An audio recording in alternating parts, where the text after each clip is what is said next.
हर हर महादेव दोस्तों। तो चलिए आज हम सुनेंगे हरतालिका की तीज की कथा और उसके साथ सुनेंगे इसमें कौन सी नियम का पालन करना चाहिए।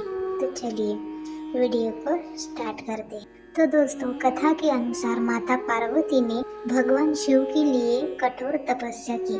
दरअसल माँ पार्वती का बचपन से ही माता पार्वती का भगवान शिव को लेकर अटूट प्रेम था। माता पार्वती अपने कई जन्मों से भगवान शिव को पति के रूप में पाना चाहती थी।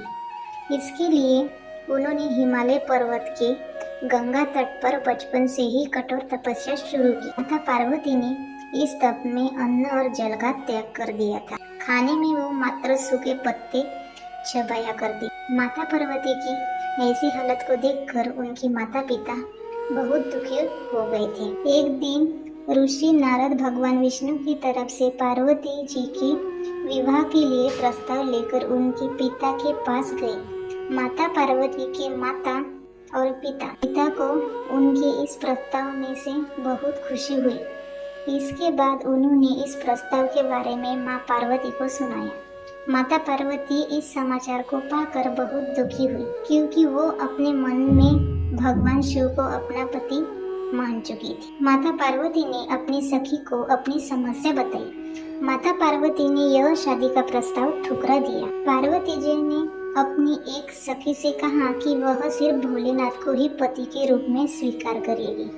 सखी की सलाह पर पार्वती जी ने घने वन में एक गुफा में भगवान शिव की आराधना की। भाद्रपद तृतीय शुक्ल के दिन हस्त नक्षत्र में पार्वती जी ने मिट्टी से शिवलिंग बनकर विधिवत पूजा की और रात भर जागरण किया। पार्वती जी के तप से खुश होकर भगवान शिव ने माता पार्वती को पत्नी के रूप में स्वीकार कर लिया था।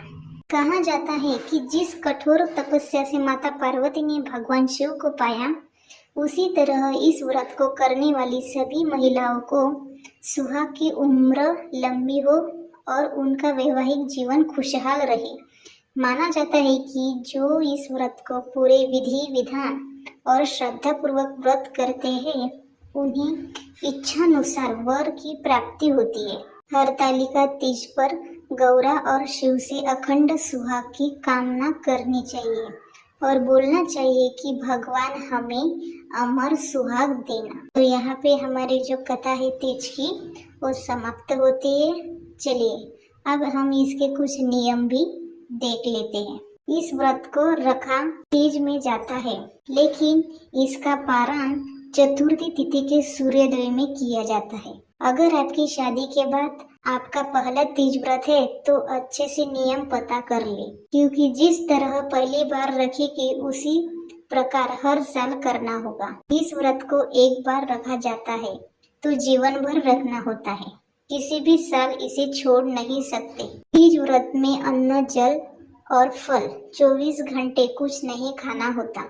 इस व्रत को पूरी श्रद्धा भाव से करे और भगवान शिव पार्वती का जागरण करे और सोए नहीं। अगर आप बीमारी या किसी वजह से व्रत छोड़ रही है तो आपको उद्यापन करना होगा या अपनी सास या देवरानी को व्रत देना होगा। दोस्तों, इस तरह हमने तीज की व्रत की कथा और नियम देखी।